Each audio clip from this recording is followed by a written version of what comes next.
Halo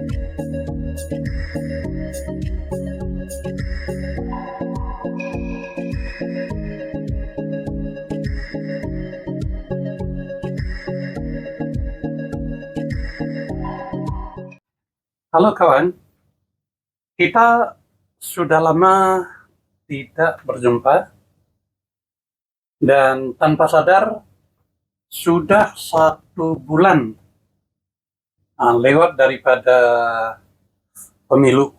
Pemilu itu tanggal berapa? 14 ya. Sekarang ya kira-kira ya 1 bulan lah persis. Nah, saya memiliki rubrik di koran internasional Daily News atau Guoji Ripao. Jadi biasanya saya ada pembahasan di Guoji Ripao ya, seperti yang begini. Nah, artikel ini saya tulis di 1 Februari. 1 Februari ya. Kemudian dimuatnya di 3 Februari. Ya, 3 Februari.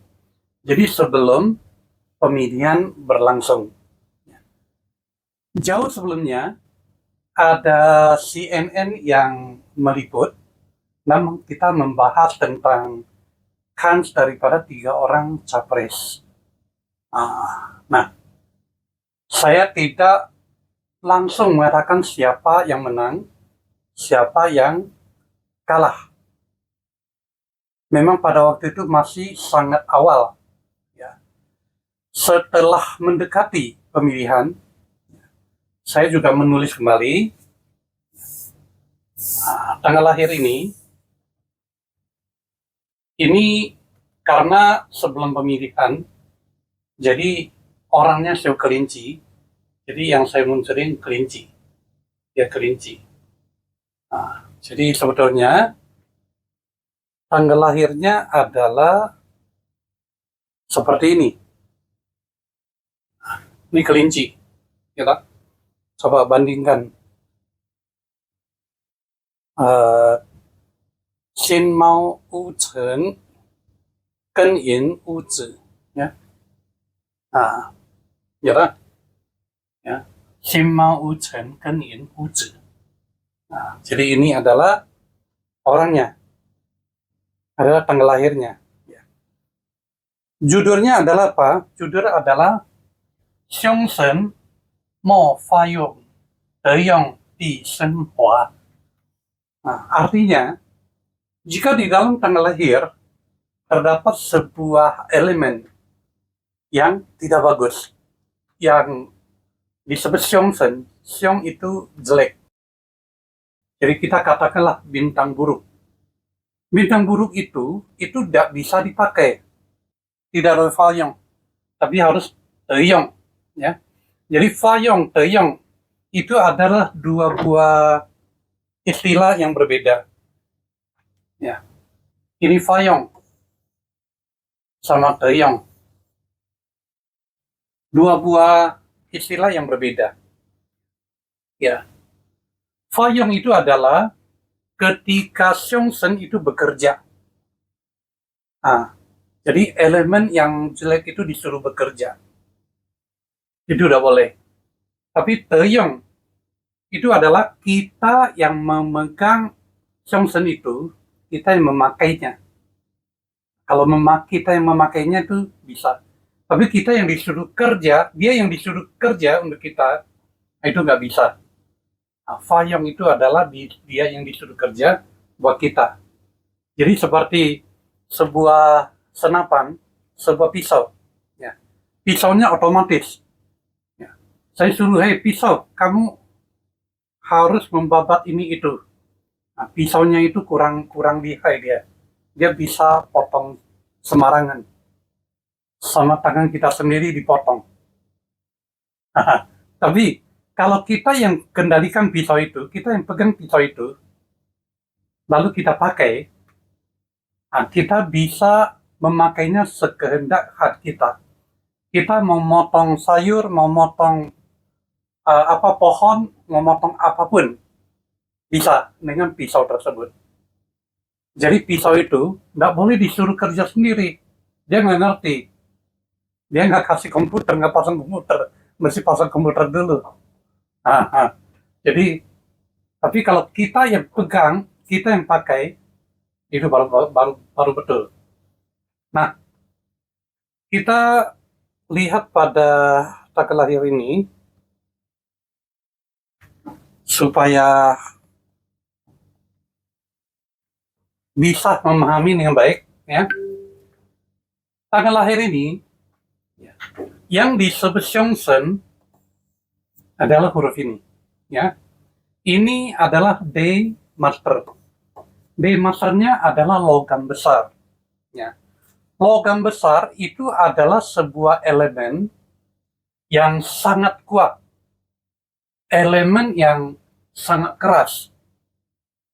So, wajar kalau orangnya adalah seorang yang tegas, yang keras, ya. Sampai-sampai semuanya yang baik maupun yang buruk, terutama yang buruk, dikait-kaitkan kepada sifatnya. Nah, orangnya nggak sabar apa. Nah, jadi begitu. Padahal tidak seperti itu. Tapi sifat kekerasan itu memang bawaan, memang terbawa dari lahirnya. Ya. Kemudian tanggal lahir seperti ini, ya, dia terbentuk pada sistem yang bagus, di mana dilindungi dua buah huruf yang sama dengan baik, ya. Jadi dia itu dahulu adalah seorang tentara. Ini adalah huruf ini. Oke, kita singkat saja. Huruf ini adalah air. Kalau posisi ada di sini, ini adalah sektor anak.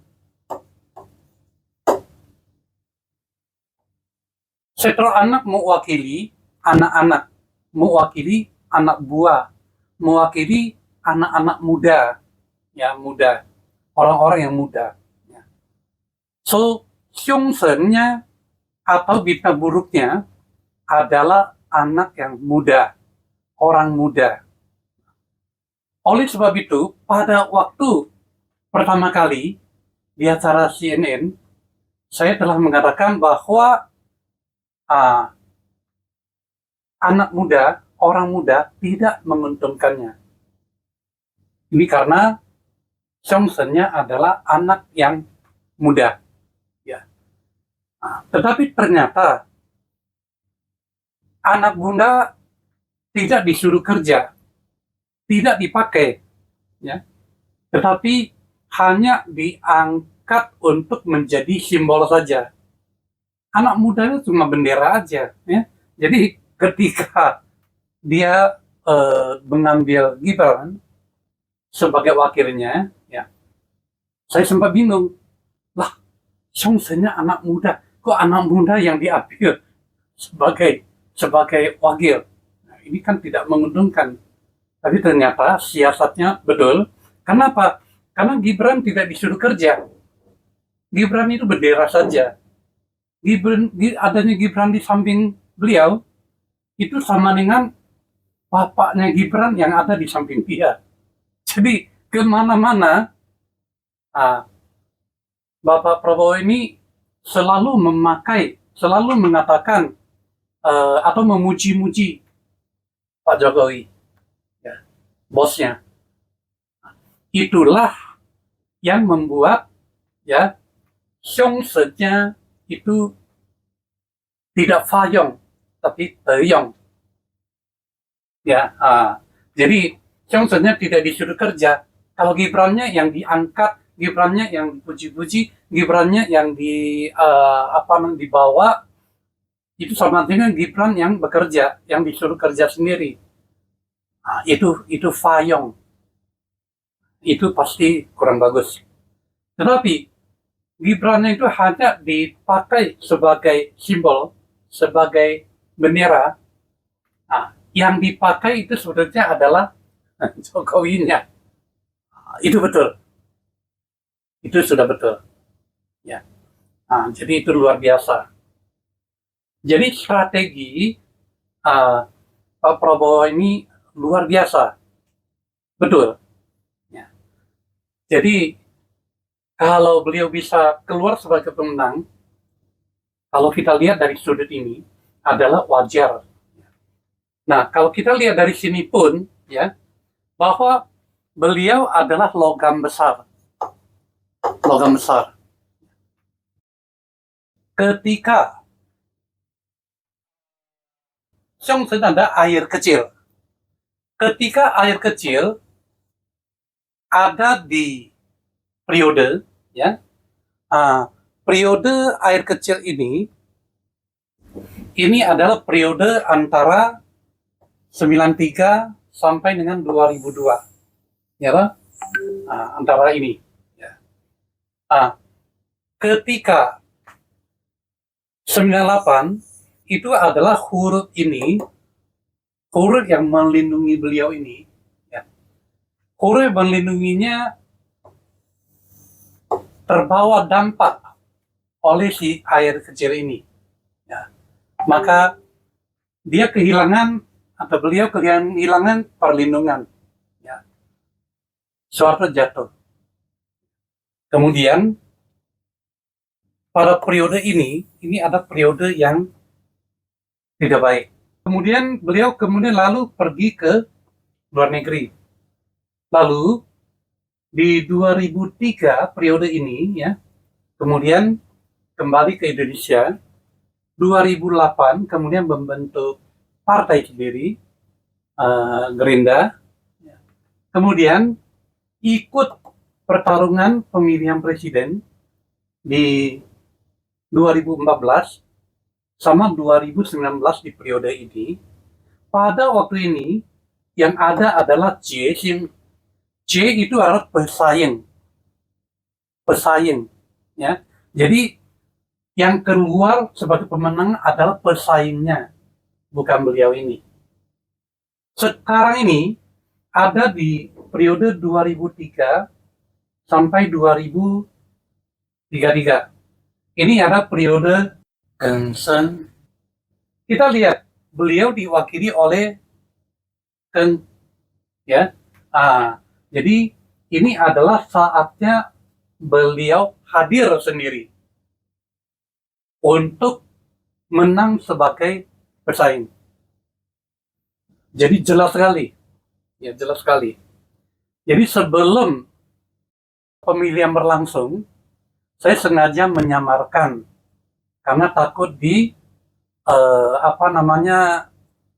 terkena yang getah, yang lengket, yang enggak gitu loh.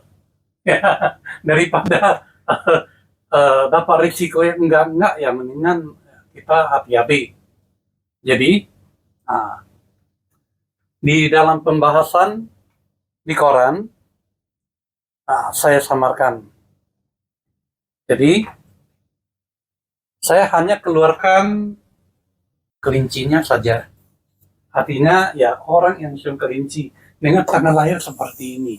Ya, orang yang bisa baca, yang ngerti Mandarin, yang bisa baca dengan teliti, mereka ngerti.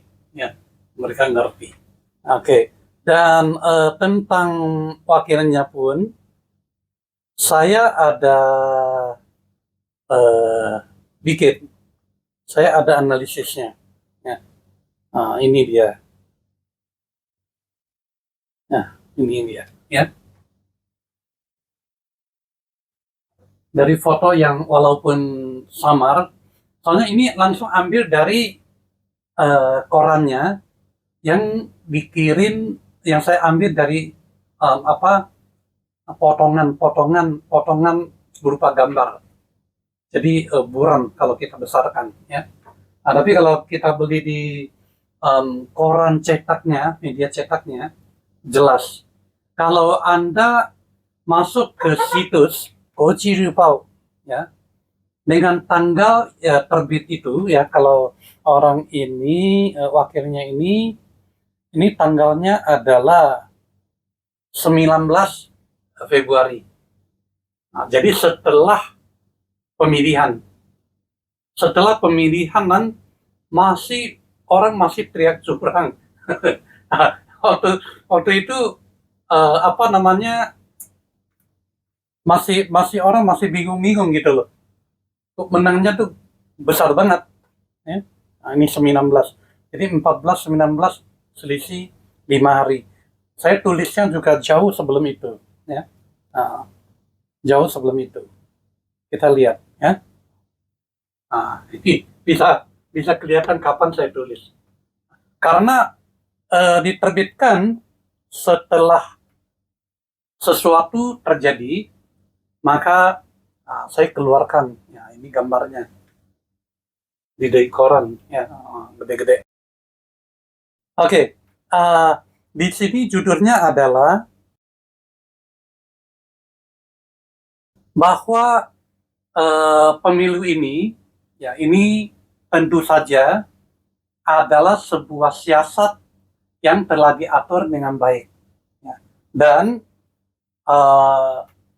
memang kita bisa tahu bahwa Pak Jokowi tetap ikut apa namanya, mengatur siasatnya. Tapi Pak Jokowi tidak terlibat langsung.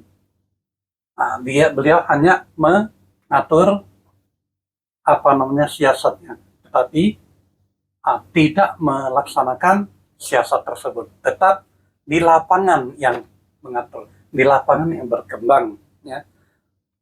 Oke. Tentang tanggal lahir daripada Pak Gibran, kita ambil waktu lain untuk membahas supaya tidak terlalu panjang. Baik, sampai di sini. Terima kasih.